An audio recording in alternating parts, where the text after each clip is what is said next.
UGC net 2024 की परीक्षा की गई है कैंसिल। गड़बड़ियों की शिकायत मिलने के बाद शिक्षा मंत्रालय ने परीक्षा रद्द की। यूजीसी नेट 2024 की परीक्षा में गड़बड़ी की जांच सीबीआई को सौंपी गई। परीक्षा की नई तारीखों का जल्द किया जाएगा ऐलान।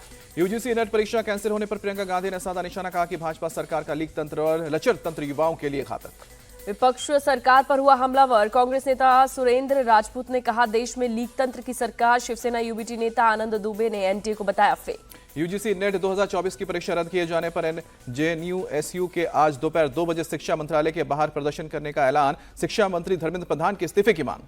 जेएनयू छात्र संघ अध्यक्ष धनंजय ने परीक्षा में गड़बड़ी के लिए एनटीए को बताया दोषी। कहा, एनटीए परीक्षा लेने में असमर्थ है, लेकिन शिक्षा मंत्रालय इस पर ध्यान नहीं दे रहा। कांग्रेस का छात्र संगठन एनएसयूआई ने 21 जून को देश भर की यूनिवर्सिटी में प्रदर्शन करने का ऐलान किया है। 24 जून के संसद का घेराव का। कांग्रेस अध्यक्ष खड़गे ने पीएम मोदी पर हमला बोलते हुए ट्वीट किया, लिखा, परीक्षा पर चर्चा तो बहुत करते हैं, नीट परीक्षा पर चर्चा कब करेंगे? नीट परीक्षा में धांधली राष्ट्रद्रोह से कम नहीं है, शिक्षा मंत्री दें इस्तीफा। आप नेता संदीप पाठक का बयान। नीट पेपर धांधली में सामने आया तेजस्वी यादव का लिंक। तेजस्वी के पीएस प्रीतम कुमार का रिश्तेदार है पेपर लीक का आरोपी सिकंदर यदुवंशी। नीट परीक्षा पर शिक्षा मंत्रालय ने बिहार पुलिस की आर्थिक अपराध शाखा से विस्तृत रिपोर्ट मांगी है। रिपोर्ट के आधार पर होगी आगे की कार्रवाई।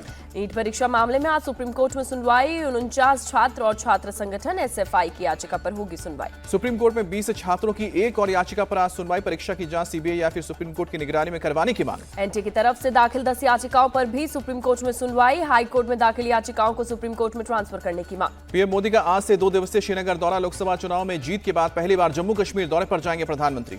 पीएम मोदी आज शाम 6 बजे श्रीनगर में युवा सशक्तिकरण के कार्यक्रम में होंगे शामिल। शेर ए कश्मीर इंटरनेशनल सेंटर में होगा कार्यक्रम का आयोजन। पीएम मोदी 21 जून को 10वें अंतर्राष्ट्रीय योग दिवस के मौके पर सुबह 6:30 बजे योग कार्यक्रम में करेंगे शिरकत। योग कार्यक्रम में मौजूद लोगों को करेंगे संबोधित। पीएम मोदी 21 जून को जम्मू कश्मीर को 1500 करोड़ की परियोजना की देंगे सौगात। 84 विकास परियोजना का शिलान्यास और उद्घाटन करेंगे। एलजी मनोज सिन्हा ने योग दिवस पर पीएम मोदी के दौरे को बताया जम्मू कश्मीर का सौभाग्य। कहा कि पीएम मोदी डल झील के पास 7000 लोगों के साथ करेंगे योग।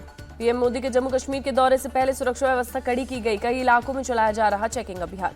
आईजी विधि कुमार बिरदी के मुताबिक सुरक्षा मानकों के हिसाब से हाई अलर्ट पर है पूरी व्यवस्था। अमरनाथ यात्रा की भी है पूरी तैयारी। वित्त मंत्री निर्मला सीतारमण आज उद्योग जगत के साथ करेंगी प्री बजट बैठक। इंडस्ट्री की समस्याओं और मांग पर करेंगी चर्चा।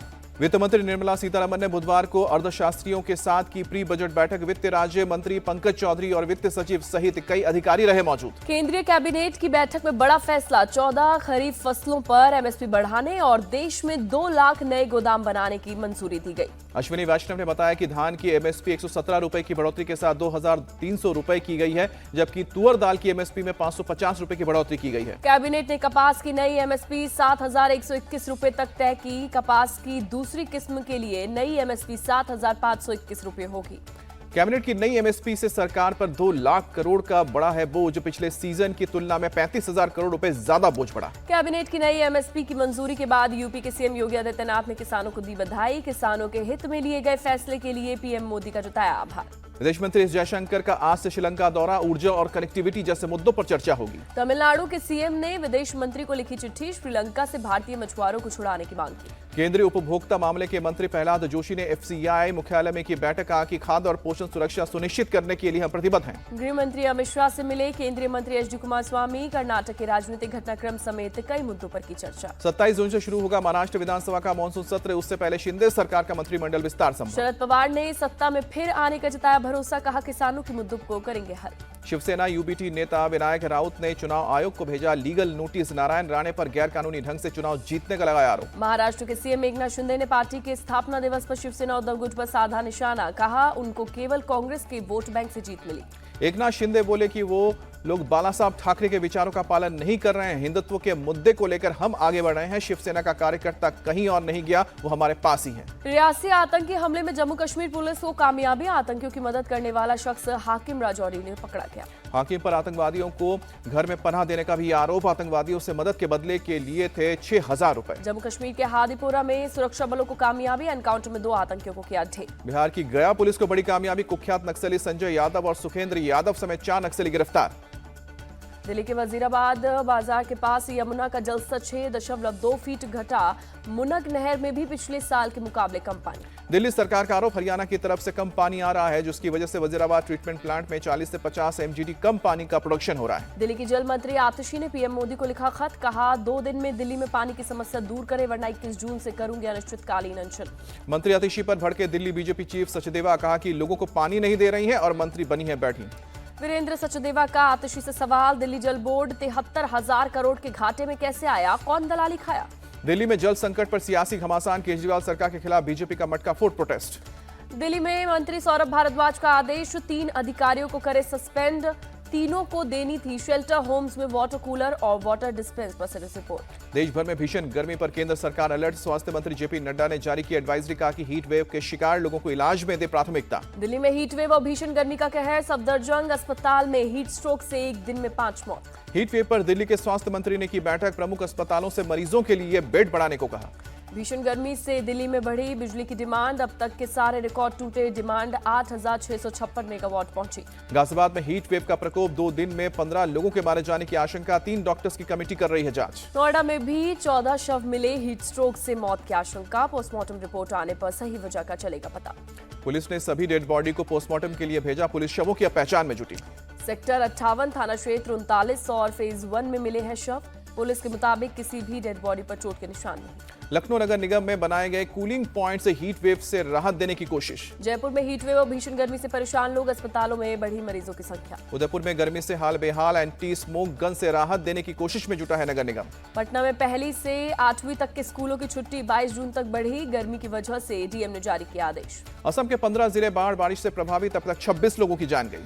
3 नदियों के खतरे के निशान से ऊपर बहने से आई बाढ़, लोगों को सुरक्षित जगह भेजा जा रहा। बाढ़ प्रभावित लोगों के लिए बनाया गया है राहत कैंप, लोगों तक पहुंचाया जा रहा है खाने का सामान। असम के ग्वालपाड़ा इलाके में बाढ़ बनी, पानी के लोगों के लिए परेशानी, पानी के तेज बहाव में बह गया अस्थायी पुल।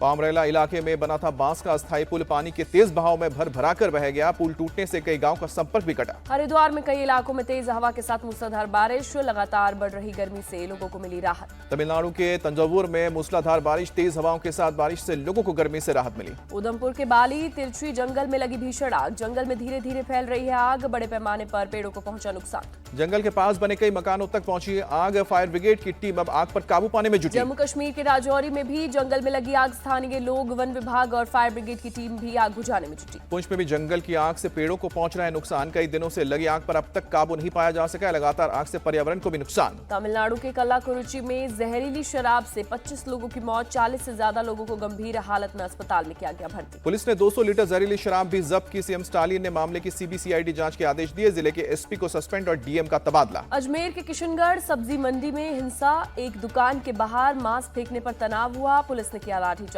गुस्साई भीड़ ने पुलिस पर किया पथराव, हिंदुत्ववादी संगठनों की मांग, मांस फेंकने वालों पर जल्द हो कार्रवाई। अलीगढ़ में युवक की मौत के बाद तनाव, पुलिस ने 6 लोगों को किया गिरफ्तार, 10 लोगों के खिलाफ नामजद और 10 से 12 अज्ञात के खिलाफ एफआईआर दर्ज। मंगलवार को चोरी के आरोप में पकड़े गए औरंगजेब की पिटाई का वीडियो भी सामने आया, अस्पताल ले जाते वक्त मौत हुई थी।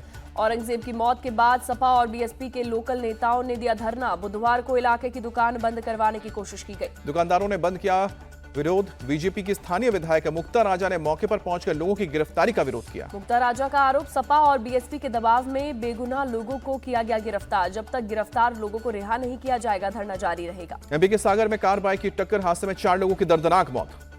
कांग्रेस अध्यक्ष मल्लिकार्जुन खड़गे ने लोकसभा और राज्यसभा स्पीकर को लिखा खत, संसद से स्टैच्यू को शिफ्ट करने का मुद्दा उठाया। आयुष सचिव वैद्य राजेश कोटेचा को मिला तीसरा एक्सटेंशन, 28 जून 2025 तक होगा कार्यकाल। केदारनाथ मंदिर के प्रांगण में लगाया गया 20 फीट का बड़ा एलसीडी टीवी, भगवान शिव की कथाओं पर होगा प्रसारण। ग्रॉस आइसोलेट में इंग्लैंड और वेस्ट इंडीज के बीच जारी है सुपर 8 मुकाबला, इंग्लैंड ने टॉस जीतकर पहले फील्डिंग चुनी है।